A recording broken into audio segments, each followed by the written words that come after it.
Welcome to Quarterly Review. This is the second one, Q2 2026. Similar format to last time. I have with me in the studio Mr. Sean Woolley, the OG of Cloud9 Spain, and Peter Franca from Franca da Fuente Abogados. Hello.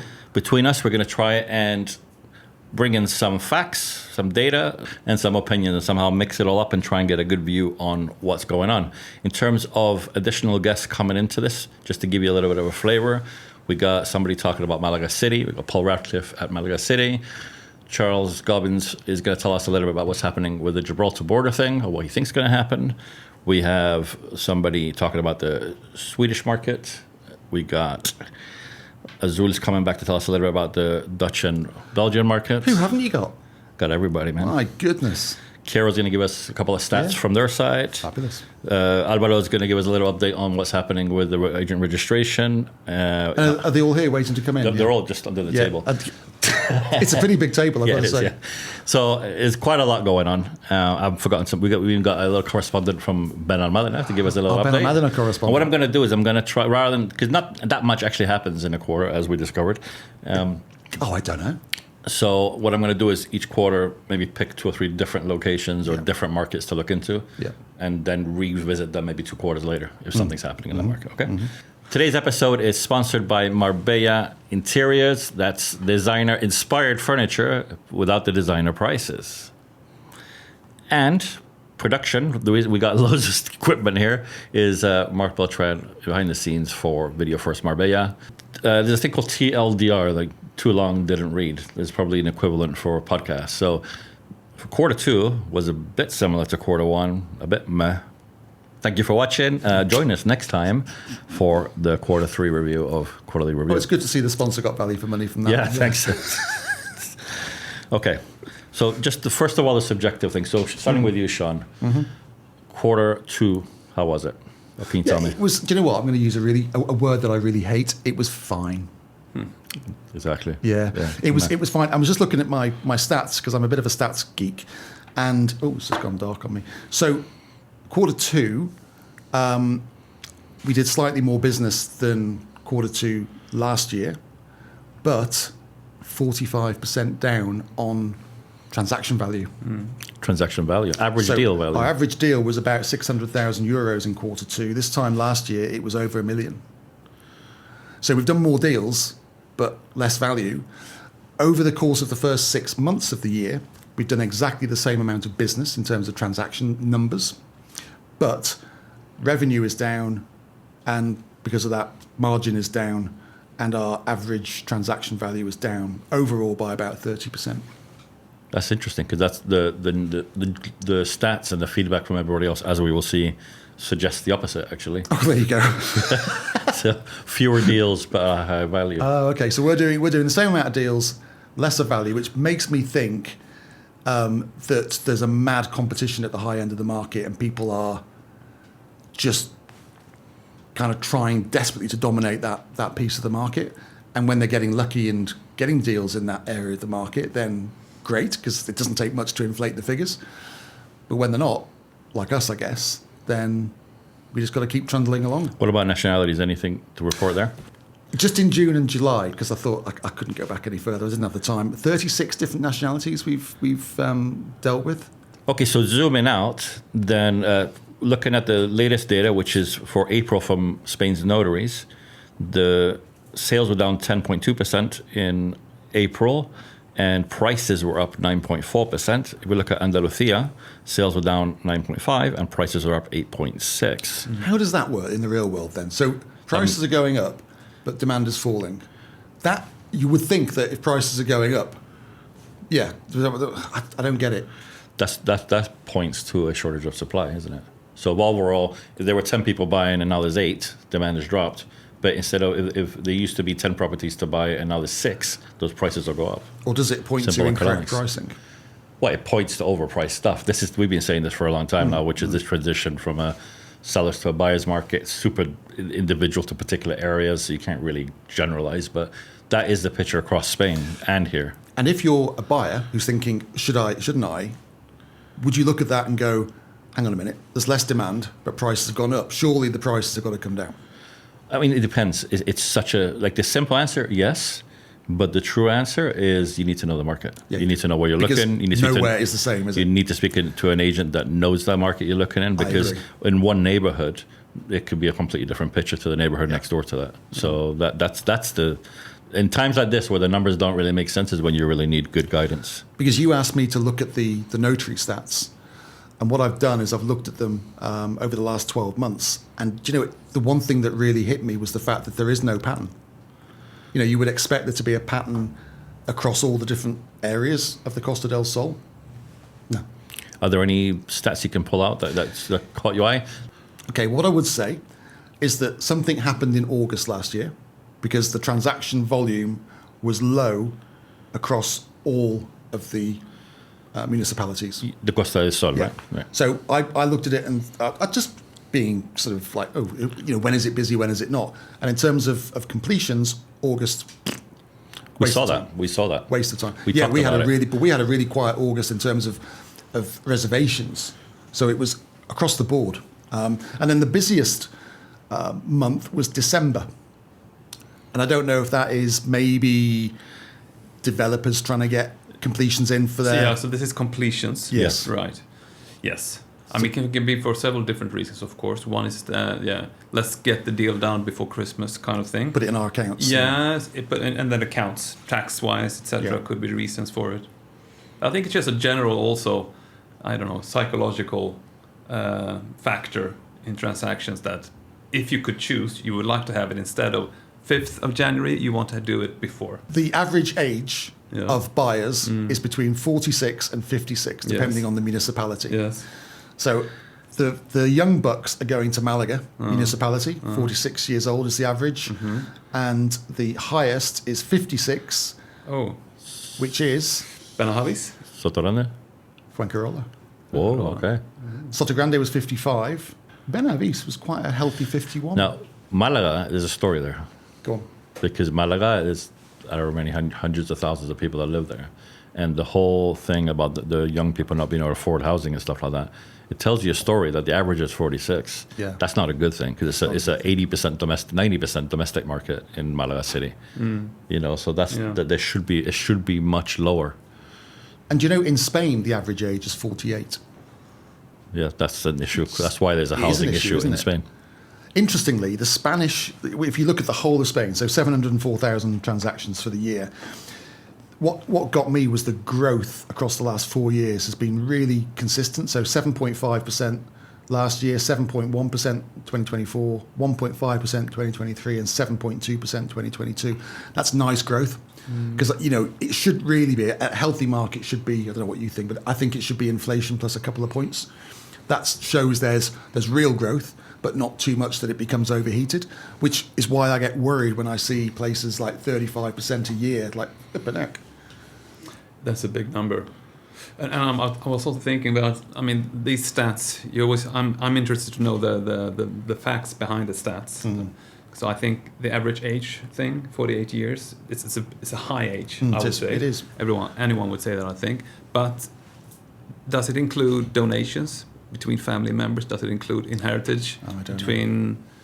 I think that will be for all completions, notarized completions. Yes. Yes. So those because these are notary figures. Yeah, these are notary figures. Do you know the bit that I love though is who's buying in which municipality? So which the nationality, the foreign nationalities. Do you know what? And you've got to say the UK. You know, it's had a bit of a hard time. It's, you know, how many things can you throw at a country in terms of making it difficult to buy in Spain? We've had the exchange rate. We've had Brexit. We've had, you know, people can't just come and go here anymore.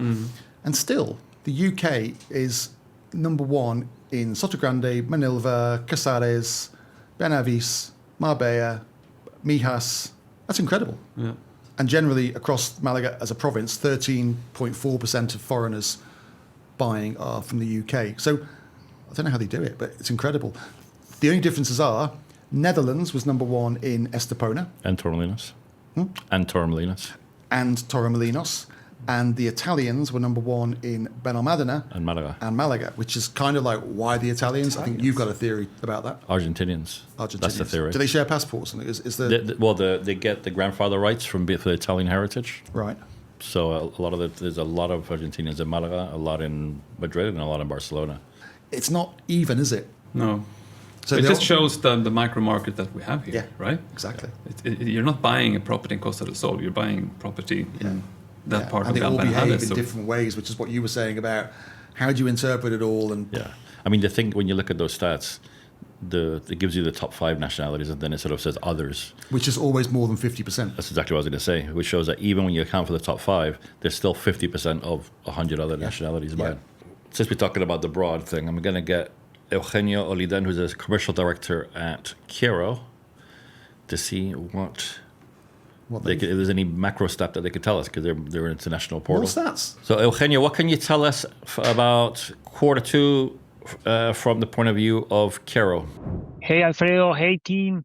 US visitors are up 34.6% quarter over quarter. This is important because we already saw an uptrend that seems to be consolidating. Q1, they were already up versus Q4 2025, and Q2 is already something that is worth looking at. Key stat number 2. WhatsApp inquiries are consolidating as a communication channel, accounting for more than 22% of total inquiries being generated from buyers to our agents. This is also important to look at, as many agents are still not leveraging this communication channel, which apparently is of very much importance for our users. Number 3, in Costa del Sol specifically, inquiries for listings that are over 1 million euros seem to be increasing from 1.7% to 2.6%. Although these are relatively small numbers, it's important to consider that in Quiero, we have millions of visitors on a quarterly basis. So this might be a trend that is worth looking at. So that's it for so more Americans, which were up anyway. Yeah. So the interest, which is what the portal stats give us, is they give us future sales. Yeah, they do. Because it's a demand indicator. So we're talking about what's happened, and they're talking about what's likely to happen. Yeah, so if you take today's lead is 6 months' time sales, then that's always good as an indicator. Now, the only caveat is you have to make sure the stats are representative, that the portal itself has enough volume for it to be meaningful. But that's the crystal ball element always. So that would suggest that coming into the last quarter of the year, we're going to have an influx of Americans, or at least Q1 next year, buying transactional. So that's a good sign, because we were worried about this American thing, how that was going to go. The WhatsApp channel, it was up last quarter for them. It's up again. That's just is part of the sales process, isn't it? That's just, I think agents know that. And the high-end inquiries is did you say traffic or inquiries? I think inquiries, wasn't it? Well, the high end, I mean, sounds about right. Yeah. In any property portal, unless it's James Edition, the percentage of inquiries over 1 million are normally like 1% or something. But the fact it's gone up. The fact that it's gone up more than 50%. Yeah, more than 50% relative to itself. Yeah. So it's not maybe not a huge number, but in terms of it's increasing. Yeah, it's increasing. Yeah. Now, okay, so that's from him. It's exciting, isn't it? Who's next? It's like Eurovision. It is. It's just like Eurovision, isn't it? So before we go into too much of the nitty gritty, let's have a look at mortgage rates, because that's been a thing as well. We've seen about mortgage rates going up, the conflict, etc. So for that, we have the same as last time. Marc, Elliott, Lama from Fluent Finance Abroad. Marc, what can you tell us about the mortgage market in Q2? Hello, Alfredo.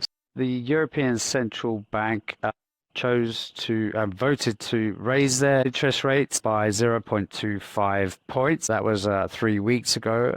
And curiously, the Federal Reserve and the Bank of England chose to maintain theirs at the current levels. Now, obviously, the Bank of England is at 3.75, but what we're working off here is the Euribor, and that is currently sitting just below 2.7%.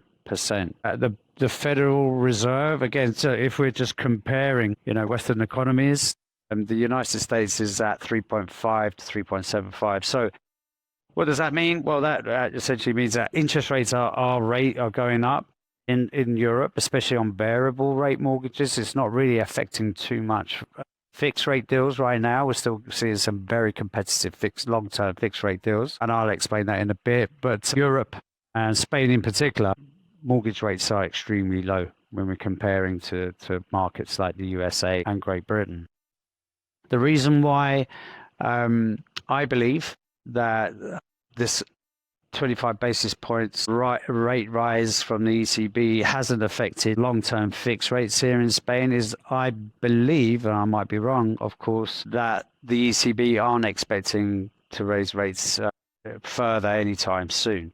So I think the banks are pricing that, they can quite comfortably, price a long-term fixed rate very competitively. But obviously variable rates have gone up there. Another important thing is obviously we're sitting in July, and now we're in the beautiful time of year of summer here in Spain. And I would just like to point out that getting mortgage approvals in the summer months is very challenging. The core reason is why is it more challenging for non-residents? Well, non-resident mortgage applications generally tend to be a bit more complex. There's a bit more going on, and these cases have to be approved by senior underwriters. And during the summer months, that's when senior underwriters or people high up within banks generally take their holiday. And the people who are left, the junior, sort of less senior staff, aren't able to make complex lending decisions. And so therefore, patience is required during this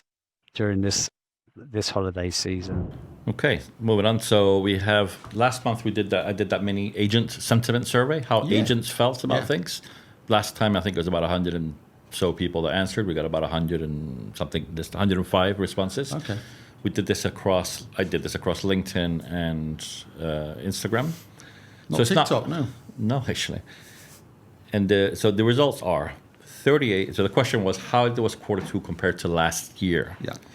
38% of agents said worse, 37% said better, 25% said the same. Jesus. So it's real even split there. Yeah. Now, why this is interesting, well, it just shows that it's all over the place, number one. Number two, it was actually slightly more pessimistic than the last poll that we did, where 34% said worse, 45% said better. So slightly, people felt that Q2 was slightly worse and how they felt Q1 was. That's statistical.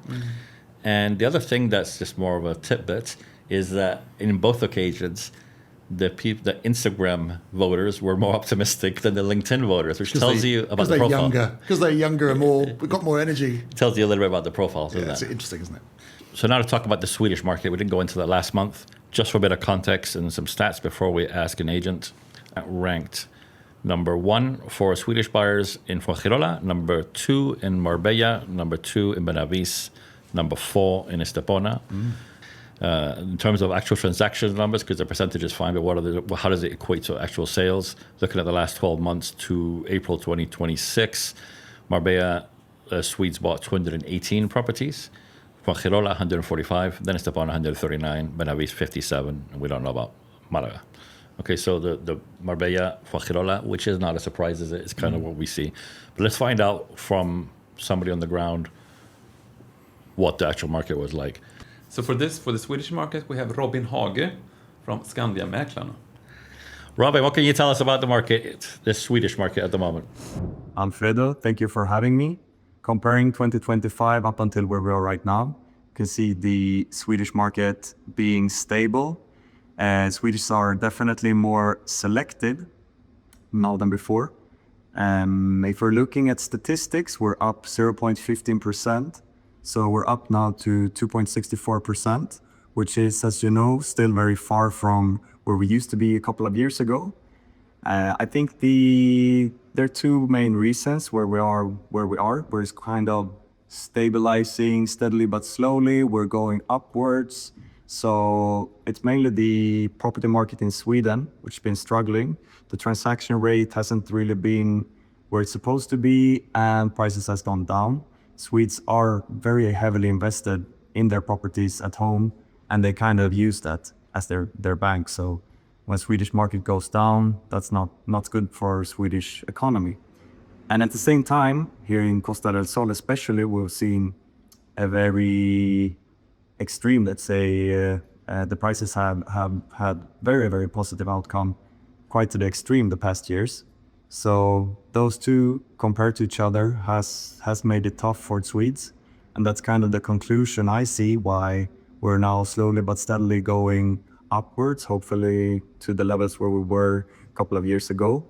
So now the Swedish market is getting stronger and stronger. And at the same time, we see positive outcome here on Costa del Sol from Swedish buyers. Us at SkandiaMäklarna, we have noticed now during first quarter compared to the last one, it's a heavily amount of more leads compared to last year. So we're up like 3 times more leads than last year, which is a really good sign for us that the Swedish market is getting back to where it's used to be before. So we all hope for that. And that's a bit what I think about the market. I think it's a good summary from Robin. It's been Swedes have been struggling now for a couple of years, and we have seen it here as well. And just a thought that I had when I listened to Robin, of course, is that we're talking about nationalities here, but we're also talking about prices. So who are the people buying in our areas rather than nationalities? It's maybe an even more interesting debate rather than the nationalities, actually, because that's changing. It must have changed a lot. So yes, there are probably a new category of Swedes now buying for sure in Marbella. Why? Because of the prices, right? So the traditional buyer that used to buy in Marbella, they have to look elsewhere because of the budgets. So Manilva, Fuengirola, perhaps still, but Estepona, price has gone up a lot there also. So which segments of the Swedish market is now actually able to buy in Marbella, and the traditional Swedish buyers, I think, are buying elsewhere. Wow. We've seen that with the British market, haven't we? As in, we've talked about this quite a bit, that this was traditionally a mass market destination for Brits buying abroad, isn't it? They'd sell the house in England, have enough to buy a house, maybe have a property, a holiday home, that kind of thing. So the mass market element means that mass market has to buy elsewhere. So you would expect that would reduce demand because there's more people in the mass market than there are further up the funnel. Yes, yeah, it would. And if you then, that's a really good point, because if you then look at 2 or 3 years ahead, if we've priced ourselves out of the mass market, once we're fully satisfied all the post-COVID demand and accumulated demand, then this could be a much quieter market at a higher level. Yeah. Yeah, one to watch for sure. It's a good point, Sean. One of the other things I did was I asked just before, yesterday actually, if anybody on Instagram or LinkedIn had any comments. So I'll drop a few of those in, things they wanted us to raise. Joseph X from Insta asked for insights in the German market, because we didn't talk about that last time. For that, we have Sebastian Nieblas, who is the CEO of Heidi Fischer in Marbella. Sebastian, what can you tell us about the German market? Hi, Alfredo. Thanks for having me for this Q2 review of the German buyer market. Well, it's slightly down on volume versus Q1 and a bit slower than last year in Q2. This ties directly to Germany's own economic situation, Alfredo, which is clearly, flirting with the recession right now. So German clients in the 3 to 5 million budget range in numbers of leads and referrals is very similar to other quarters, but they are simply more careful, more comparisons, more second and third viewings, more due diligences, and as always, the German buyers usually come with the homework done, with a very, very clear focus on investment security. And here's what's really interesting. We are seeing more German families relocating from Middle East and especially from the US. So choosing the Costa del Sol as their, base in Europe. And looking ahead, we expect quite a summer overall, but we already seeing strong interest building for mid-September and October when they have holidays over there, with confirmed visits and potential investors arriving over here. Interesting. Yeah, it makes sense, doesn't it? And also, we've noticed that buyers are taking their time. They're not deciding in one visit. Maybe they're looking at 2 or 3 different stages of the process. They're not in any great rush, because I think they appreciate that although it's expensive, prices aren't rocketing anymore. They're not, or maybe they are in Torremolinos, I don't know. But they can afford to just sit and wait on some opportunities. Of course, what happens then is that 4 or 5 people sit and wait on the same opportunity, and then you have a bit of a bun fight. Always happens that way. Okay, quickly, we're going to go over to Azull to find out about the Dutch and the Belgian market. Like we did last time. We did it last time, but I figured it's a big enough and it's a growing enough market for it to be worth revisiting. So for that, I have Marleen, the owner of Azull, they operate the Belgian and the Dutch market here and the Costa Blanca. So she's got quite a nice view of what's happening there. Great. What can you tell us about Q2, Marleen?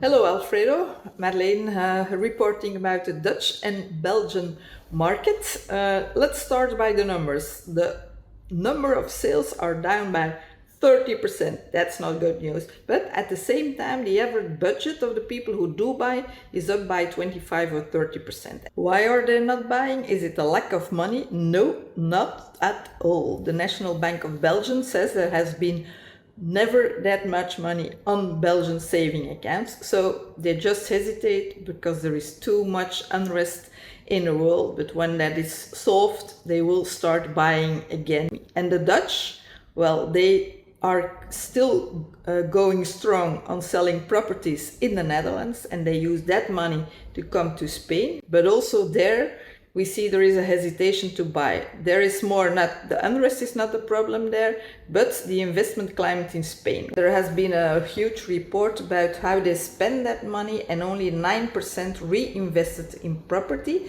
and 43% didn't take the decision yet to buy. So I think the Dutch will also come back, but it will be for another reason. They will start buying to enjoy for themselves. I think that Q3 will still be a difficult quarter. Q4 will definitely be better. And I'm also confident that all the Dutch and the Belgians will come back. The dream of Spain is not gone. It's only postponed. See you next quarter. Interesting. Very interesting, because that's a big chunk of the market, and she was very honest and said that it's down, and there's just a little bit of uncertainty that's just preventing people from pushing the button. And I think it's nice to hear the truth. Yeah, absolutely. Because it can't, everything what goes up must come down, kind of thing. And then one area that we didn't do last time was Malaga City. Now we did say we'd do it, didn't we? So for Malaga City, there's someone called Paul Radcliffe that works at Strand over there. He's a British guy. He's been there for 2 or 3 years now. And I reached out to him to see if he could give us a little bit about what the market's like there. So Paul, what can you tell us about Q2? So I'd say the market's good. I wouldn't say it's slowed as such, but it's definitely matured. So we've got still a lot of buyers interested, but they're a bit more knowledgeable now. So there's not the frenzy that we had maybe over the last couple of years. So buyers are definitely like more informed. They're asking more questions. And if the property's good and it's at the right price, then people are definitely still buying. So that's the main thing I would say. We've got a lot. I say the problem is there's a lot of sellers that still believe that they can charge these crazy prices over the last couple of years. And that's just not the case anymore. You need to have good property. You know, it needs to be renovated if they want to get the top price. They can't be asking maximum per square meter. So yeah, and I think the buyers are changing slightly. We've got we've still got the Brits, the Irish, the Dutch, but there's a lot more Americans and Canadians that are coming. They're very interested in the history of the city. You know, they want the properties with the nice facades, with the high ceilings. They like the coffee sort of culture. They want to be able to walk out their front door and go sit in a cafe and soak up the European lifestyle. So I suppose that's where we're different. We're not competing with Marbella in that sense. They're looking for that sort of European city culture life. So it's sort of competing with, I don't know, like Lisbon or Florence, let's say. So that's Malaga. Yeah. You mentioned earlier about the stats that the Italians are the number one by nationality. It's also, it's something like 10-15% the foreign nationality element, isn't it, in Malaga? Is that about right? 16%. There you go, 16%. Yeah. The Italians number one. Interestingly, the French are number two, and the French have always loved that sort of cafe culture. Cultural and cafe culture. Yeah. I have an interesting thing that I noticed. I had a longer conversation with Paul. Something that jumped out at me from the stats is that throughout all of the Costa del Sol, the vast majority, like 70, 80, and in some cases 90% of any top 5 nationality buying is buying as a non-resident. That's according to the stats. In Malaga, it's totally the other way around. In Malaga, Italians, 91.4% are resident buyers. French, 65%. United Kingdom, 71%. Germany, 62%. Netherlands, 47%. So slightly more non-resident. But it's out of all of those things, people are buying in Malaga as residents. That's what the stats are telling us. It's interesting to, well, a few things here it's interesting as trends, because I'm thinking now, so the residents, right? But Might be second homes. It might be someone who owns a villa in Benavis who wants a weekend retreat in Malaga. It can be, but they might also be relocating to Malaga from wherever they became residents. Maybe they became residents in Marbella 10, 15 years ago, and now they go to Malaga because that's the lifestyle that they're looking for. And also the trends that I think a few mentioned, that you mentioned as well, Sean, about how thorough people are now, thorough buyers, right? They have more information, they ask more questions, they go for more viewings. Sebastian mentioned it, Paul now in Malaga. But what are we comparing to? Are we comparing to the post-COVID behavior, or are we comparing to the previous behavior? Because post-COVID behavior from buyers, from what I understand and my own experience, is that it was almost chaotic. Just get me something. I need something and I need it tomorrow. Frantically looking for something to buy urgently, and of course, then maybe you don't do your due diligence just as thoroughly. Maybe this is just normal behavior coming back. I think you're right. Well, let me just show you just a comparison. Because the thing about it is, Peter, is that most of the buyers in the Costa del Sol property market don't necessarily need to buy. They want to buy, so they can afford to be a little bit more circumspect, a little bit, they can wait on the sidelines for everything to align. If you're buying, as your primary residence, sometimes you just have to get up. Well, you do have to get on with it, otherwise you're going to be homeless. So I think there's a difference in that. I think going to the Italians, that would make sense anyway, and that is actually seen in Benalmádena, with the vast majority of the Italian buyers at Benalmádena are residents, and the other nationalities not so much. That would stand to reason if there were Argentinians, because it's less likely to be a little holiday home and more likely to be a move from Argentina to Spain. Yeah. But just to give you by context what I was saying about the residents, because what I'm looking at here are big differences, not little nuances that could be statistical anomalies and God knows what. So by comparison, in, say, Marbella, UK resident share is 22%. Swedish buyers in Marbella, only 17% are residents. Netherlands, 10%. Poland, 10%. Germany, 16%. So it's exact opposite way around, and in all of them. So it really does tell you a story. And it's the same in Mikas. It's the same in Estepona. Yeah. And another stat, I won't go into it too much now, but the all along the coast, despite what the eye test tells you and what people tell you, the Polish is heavily non-resident. Not sure why. Maybe next quarter I'll dip back into the Polish market with a Polish agent and they can tell us a little bit about that. Interesting. I think for some of the Eastern European countries, it's a place to park money. They just in case, it's almost like a safety net. I think we see that from other countries as well. Before we continue, a quick word from our sponsors. Are you in the process of buying on the Costa del Sol? Are interior design decisions proving challenging? Welcome to Marbella Interiors, where luxury meets affordability and your dream space can become a reality.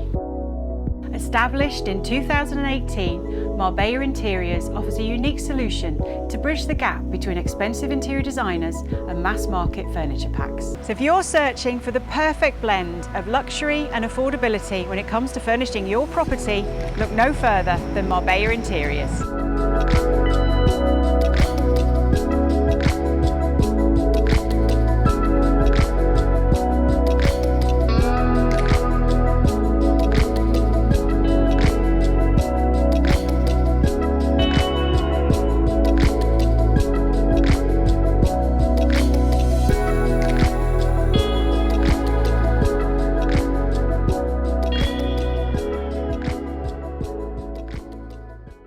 I have a few more segments of the market to go into, but to give us a little break from that, for something slightly more exciting, Peter, let's talk about some of the legal changes. Oh, finally. Peter. Not a lot has happened, I think that's fair to say. It's not been... And that's a good thing. And that's a great thing. I wish we could be saying that last year, right? Yeah. Last year we had the hand grenade from the Prime Minister in January. We had all the short-term rental stuff happening in April. It was not fun. One of probably the only big change that I'm aware of that happened during this quarter is the Registro Único, the short-term rentals national register, and RUA, or whatever it's called. Here in Andalusia, short-term rental owners, they needed to register the property in the regional registry as well as in the national one. But of course, we know here that there's a separation of powers between the national government and the regions. and the ones that decide on that, how to distribute power, really in the end, it's always going to be the courts. So the Supreme Court came to the conclusion that the national government can't have this registry. It's down to the regions to run that business, basically, and that is what happened. But it doesn't have a huge impact on the market, I would say. It's just an administrative process that has changed. It's a good thing. It makes it one step easier for anyone that wants to rent out. You don't need to comply with the national registry anymore. But of course, still here, what's relevant, it's the regional regulations and the municipality level regulations as well. So a little bit less red tape than... A little bit less bureaucracy. There was one other thing that you may have seen or heard about, that an announcement by the government saying they're going to introduce a whole bunch of new measures at some point in July, they said. And the one that caught everybody's attention was this proposed potential 21% VAT IVA on short-term rentals and a few other things. Yeah. First of all, it's a political announcement from the minority government. And yes, what they want to do is it's a number of measures. And they're fighting this. This is, of course, part of their political agenda to increase public housing, to make it easier for citizens of Spain to have affordable housing, etc. And one way of achieving that, as I understand it, of course, is that they want to push short-term rentals towards long-term rentals. So they announced now in a press conference, basically, that a number of points that they want to make legislation. And one of them was to introduce VAT on short-term rentals, 21%. It was stricter regulations for the seasonal rentals, investments in public housing, etc. But the most important thing to point out, as always, is that this is a political announcement. They want to make it legislation now in July, but then it needs to pass through Parliament. So they need to have support in Parliament to actually to make it law in Spain. So we just have to wait and see if it's going to happen or not. Okay. It's a strange one, that, though, isn't it? Because if that ever came in, that extra surcharge is just going to be passed on to the consumer, in my opinion, which means that they're going to make it more expensive to be a tourist in Spain. And tourism, I'm guessing, is their main export. So it's kind of like, what are you doing? You're killing your revenue streams. And I don't think it solves the problem. Because if I'm a landlord and I look at that and think, well, I'm just going to have to raise my prices by 20% to cover that tax that I need to pay the government. So it's you as a holidaymaker, you're going to pay more. The hotels will be happy though, won't they? The hotels will be absolutely delighted. And this is where, is this a hotel lobbying agenda? You know? I mean, more tax for the government. Yep. Brownie points with the Spanish public in terms of housing efforts. Yeah. Hotel lobbies tickle pink and happiness. Yeah, tick that box. Why not do it other than just it doesn't make any sense? But okay. So watch this space, basically. Yeah. You know, the main point, I think, in this podcast is to say, yes, you may have seen a few agents posting about this. They're right. Their government's considering this, but the government was also considering 100% tax on non-foreign. But as a trend, I'm pretty sure that we will, if I'm going to add anything to these conversations in the quarters, it's going to be probably something around the short-term rentals, because it's been a trend for a long time now, right? From the national government, that they want to. They're not making it easy, are they? When we're looking at buyers, you know, when we're looking at the market in general, and we're saying, oh, the market's, you know, has it dipped a little bit? Are there fewer buyers? I'm not surprised, because they're not making this easy. You know, as a prospective buyer, it's highly priced anyway on the Costa del Sol. So you're looking at big ticket items. The short-term rental thing means that, you know, one part of making money back on your investment is disappearing for a lot of people. They're making it even tougher. If you're a non-EU national, you're not really welcome to stay, or certainly to outstay your welcome. They're not exactly welcoming with open arms, are they? No. So it's little wonder, in my opinion, why the market is maybe just having a little pause at the moment.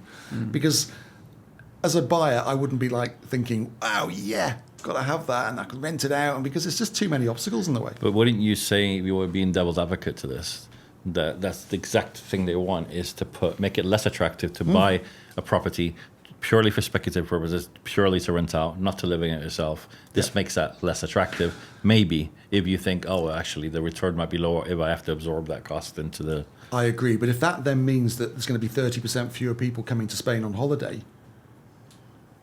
that's going to damage them even more, in my opinion. I think there's a balance to be struck, and I don't think they've got it right. It was announced quite recently as well that Spain took a certain number of countries off their tax haven list, and one of those were actually Gibraltar.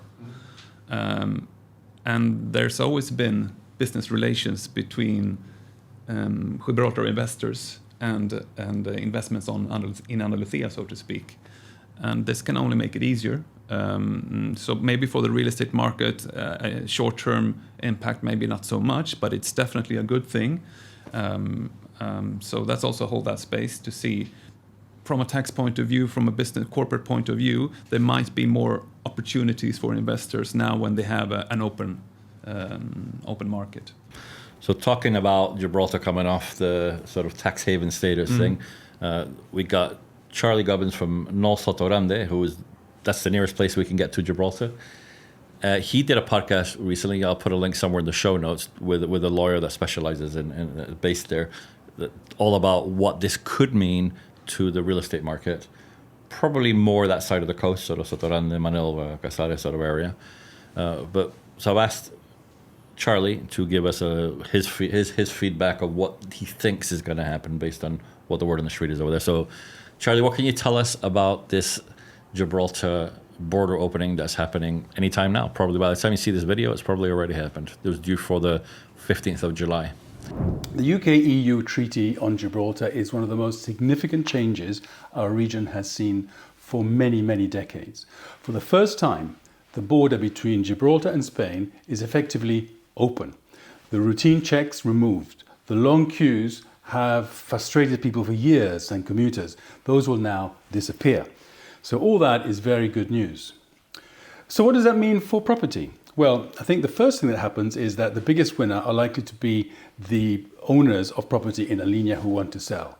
Many people who work in Gibraltar and live in Spain will not have to worry about delays all the time. Therefore, actually living in a linea will be a very, very good thing. Also, given the huge difference in housing costs in a linea compared to Gibraltar, it is making it a very, very attractive option for Gibraltarians who want to come across. Indeed, we've already seen the prices rise significantly.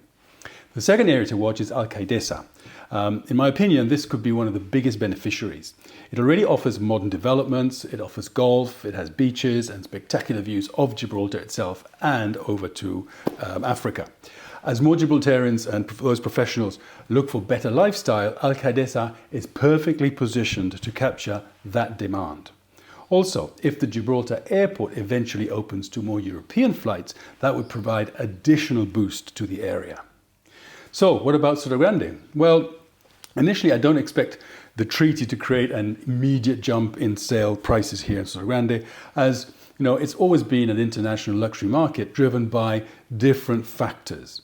So whatever we think, I believe the benefit it will be in other ways. Firstly, high net worth individuals resident in Gibraltar, who are Cat 2 there, for example, may consider having a property in Sotogrande, a weekend or a holiday property in the resort, and that would be a good thing. Secondly, improved regional connectivity makes the whole area more attractive. You can come into Gibraltar from other parts other than from the UK. And perhaps most importantly, in the short term, I expect stronger demand from premium rental properties from professionals working in Gibraltar who may want to have a place here to rent and therefore commute back and forth at weekends and that sort of thing. There's also a very interesting tax angle. Some high net worth individuals based in Gibraltar may find that owning a property here in Sotogrande as a second home becomes increasingly attractive. Although in this area where tax specialists are essential to give you advice because you can be caught if you're not careful. So my overall view is this. The treaty removes major economic barrier that has held the region back for decades. Alcaidesa is probably the market to watch most closely, while Sotogrande is well placed to benefit from increased demand along the way. Stronger rentals and hopefully some growth. The Campo de Gibraltar, the economy is going to really, really benefit. It backs up what we've noticed as well, that we've been selling properties in Alcadesa, and in the past it's been a little bit off the radar, and now there's a genuine reason why people should buy there, particularly those coming from Gib. We're getting a lot more inquiries from Gib as well. So, yeah, it just opens up that whole area, doesn't it? I think the key will be the flights, isn't it?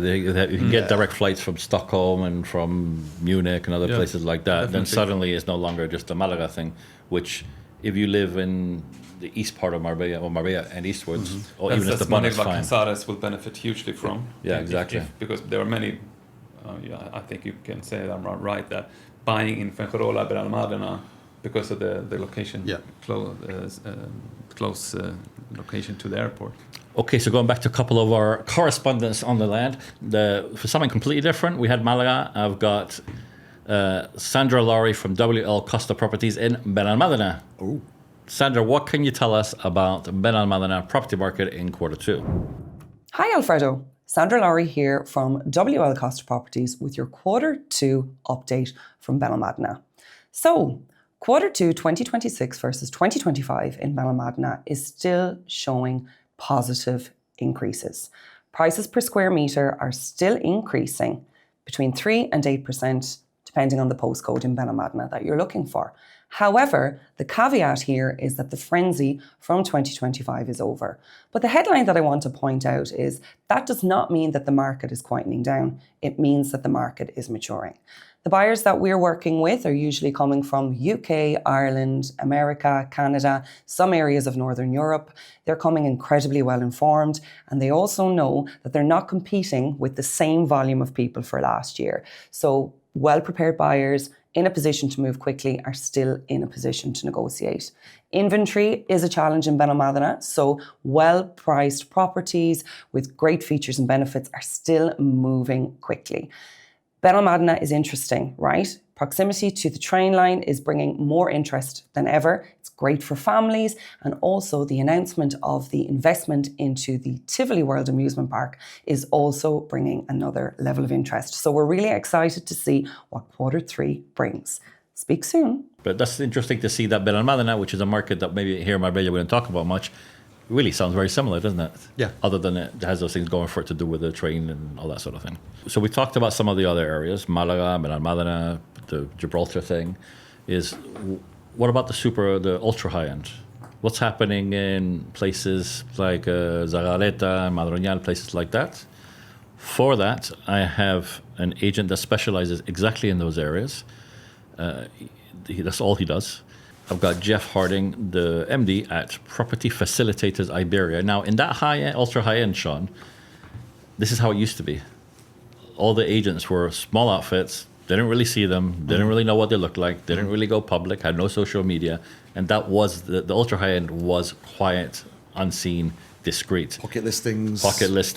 It's something that if you were looking to establish yourself as an agent here, you could see that you had with a resales online or Immobalia subscription, you could stick your Zagaleta picture on your website and say, hey, I can sell this, but you haven't got the network. And in recent years, with the slightly younger, more visual than more noisy, I guess you could say, agencies, Zagaleta in these areas have become more visible to the rest of us.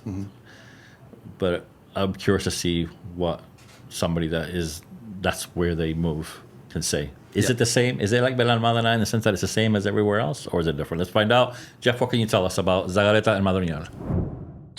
Still there, very much there. We're getting a little bit more inquiries now than we had in the early part of this year. So definitely there's been an improvement.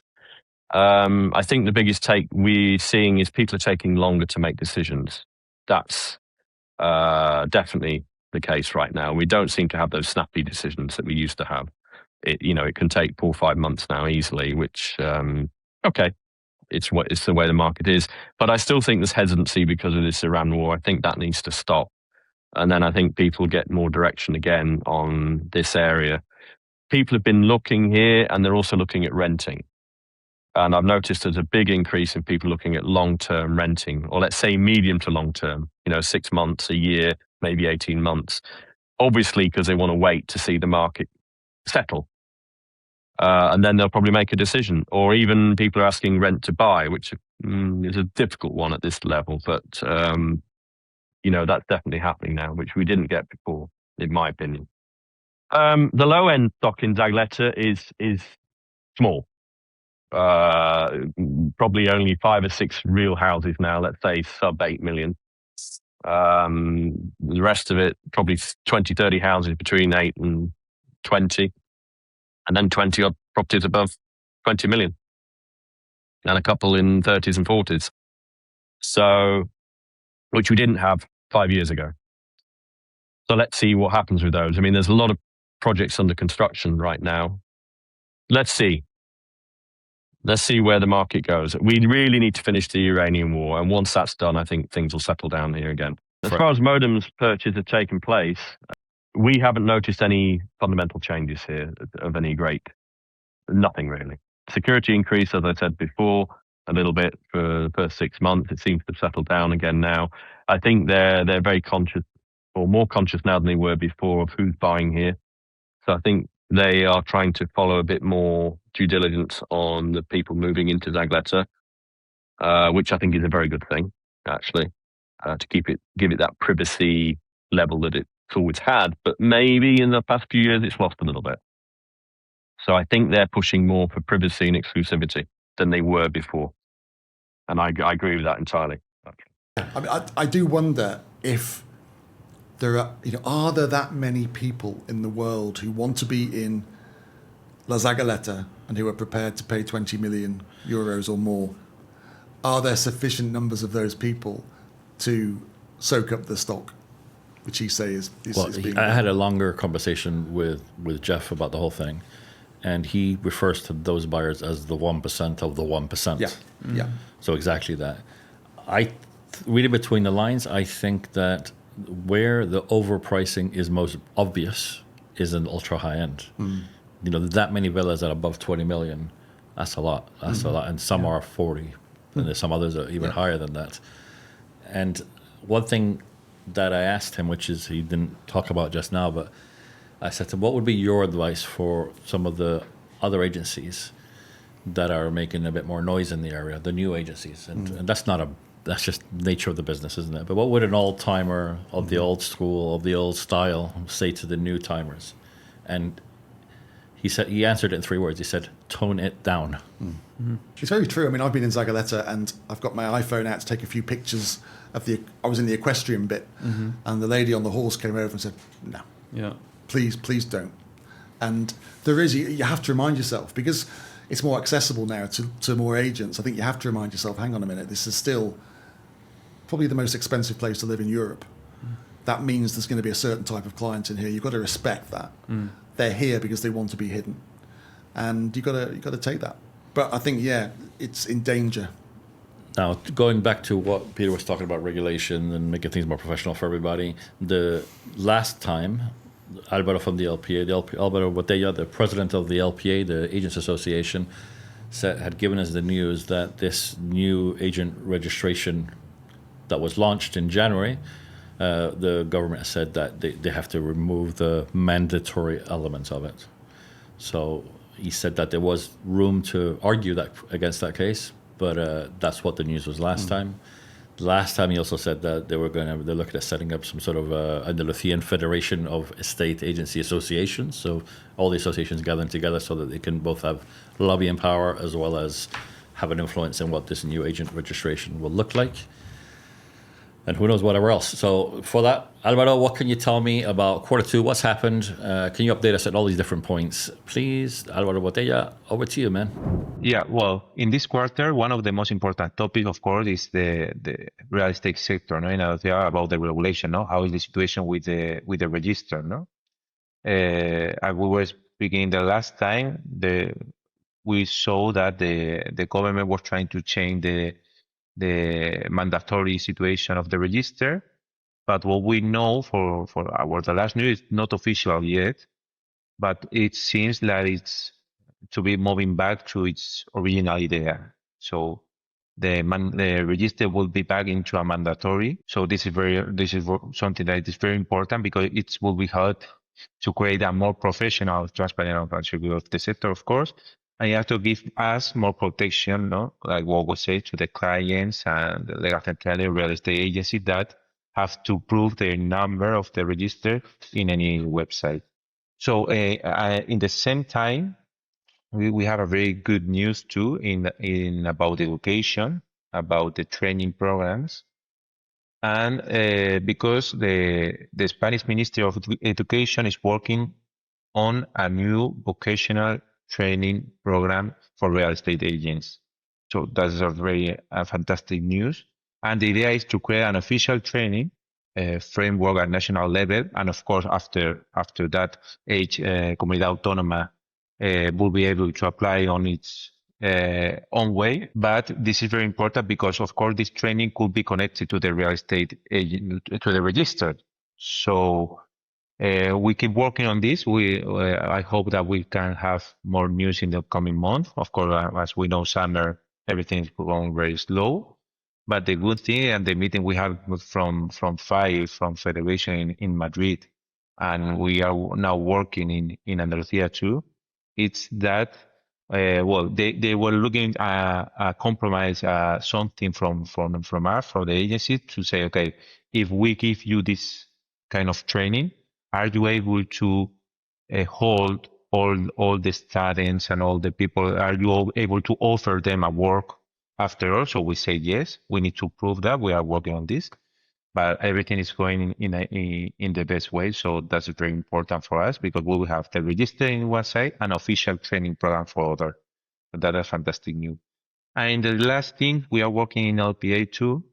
It's about the federation in Andalusia. We were working the last 4 or 5 months with the rest of association here in Andalusia to make an official federation here to work, of course, in the to work to help develop the register, the support, all the professional training, and all the regulation that can be made in Andalusia about the sector, no? So this is the 3 main points. We will create the federation in July this month, but probably we will announce in September because now with the summer and now, as you see, we have new government now in Andalusia so everything is focused on that for now. So probably after the summer we will announce and start to make some connection with Juanma Moreno and with La Junta. And I think that everything is going very well. So we have very good news. And I hope that in the coming month, we can see more things about what I'm saying today and in official way. And if not, in quarterly, I will tell you something different. But this is how the situation today. Okay, so that's good news. Looks like the mandatory nature seems to be shifting back into the mix. It's not confirmed yet. Mm-hmm. That's good news, isn't it? From what we were talking about, you made a point saying that we should stop and just wait for it. Everybody should do what they should do. But at least it's a good news. It's not done yet. Let's see. And then the other thing about the vocational training, again, a good thing. There's an official course that you can do as an agent, then that's good enough. Only concern that I have when I listen to it is that if this on a national level and they're going to plan the education, which is going to be mandatory for real estate agents in Spain, is it going to be flexible enough? It's going to be in English. It's going to take into account the extreme differences between buying a property in Zaragoza and Marbella, because it's completely different, I would say. So at least how the market works. So I just hope that they take those things into account and not suddenly announce a mandatory education 2 years in Spanish, because that's going to be a problem. Yeah, agreed. Well, and that's it for the quarterly review, quarter 2, 2026. Thank you, gentlemen, for hanging in with us. I thought you said nothing happened. Well, there's a lot of opinions about what happened. Yeah. What's your overall thoughts then on quarter 2, Peter? Well, I think that it's interesting to see the trends, right? So I saw myself saying that from the last review that the market is strong, and I think that's still true. I think that this demand and sentiment is still strong. But as you said, Sean, I mean, the unrest of the world is still here, and we have also maybe filters or internal Spanish issues like the short-term rental regulations, etc., that also makes it a little bit harder for investors, etc. But from the most important question, maybe international people, do they want to move to Costa del Sol? Are they interested still in buying here? Yes. Oh yeah. But is the momentum here right now? Maybe not that strong, but the underlying demand, I think, is still strong. Should we all be taking August off, Peter? What do you think? Oh, that's already booked in. That's already scheduled. On that note, Sean, anything for you? Parting words? No, I think it's been steady for us. As I say, it's been kind of one metric up, one metric down, but overall pretty consistent. I'm interested to see what quarter 3 brings, because I think we might end up in a normalised market like we were last year. So I do think that tail end of July and August might be a little bit quiet. But the problem with summer here is you never know, because there can be some amazing clients amongst all the beachgoers who can pop up and buy something extraordinary. But also, I mean, the one thing that we listen to here now, the price increase in Torremolinos was 35%. Yeah. Price increase in general has gone up dramatically, here. So this market is under constant change. So it must be very, very difficult from an agency point of view for anyone really to define the market, because it's constantly changing. So I think that is a factor as well. Now the ultra luxury, etc. We have Sagaleta, Madronal, Marbella itself. It's high net worth individuals that now wants to move here. They're relocating people and so on. So it could be also a little bit catch up, that we're not really sure exactly what kind of client, what kind of market we're working in. I think it's interesting because I think it comes down to perception of value. And I think at the moment you look at the headline prices of properties having gone up double digit in the last few years, each year, and you think there can't be any value there. But I also think the place that we live in has also increased in terms of perception, in terms of the value offering. So I think if prices are going up 10, 12, 15% every year, if the place is also improving by that amount, then there's a balance. Because people are saying this is too expensive. Well, yeah, it is, but the place is amazing. Yeah. And it's getting better and better and better. Yeah. You show me another place that can compete with this in terms of the amenities, the infrastructure, the accessibility, and see how it compares price-wise. Absolutely. My final words on this then is... I forgot you were here. Yeah, oh, sorry. Yeah. Don't mind me. From my end, I think the agent poll sums it up nicely. A third said it was great, a third said it sucked, and a third said it's about the same. Yeah. That really sums up the market. I speak to one agent, they're like, this is terrible, we've not sold anything, and another one going, it's pretty good.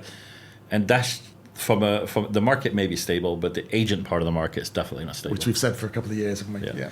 And the final thing, just to make it a habit, this time I'm going to try Gemini, because ChatGPT, I've hit my subscription amount. Let's see what Gemini has to say about the market in Marbella. Hello, Gemini. I want to know what the Marbella real estate market is like as of quarter 2 2026. Can you give me a real estate market update for Marbella? As of Q2 2026, the Marbella real estate market is experiencing record high prices, solidifying its position as one of the most dynamic luxury markets in Spain. House prices and apartment prices are both trending upwards compared to the previous year. There's been a shift from post-COVID acceleration to a more mature market, with high-quality, well-located properties seeing strong resilience. Is there anything specific you're interested in knowing, like apartment prices or buyer profiles? So, Alfredo, the quarter 3 review, is it just going to be Gemini versus ChatGPT? He's still there. Jesus Christ. Will there be any need for us? As a final parting thought, I think this sums up the market. Yeah. The market's going up. A load of bloodletting. But it's bloody along the way for agents. Yes, that's a fair summary. That's it. Cut.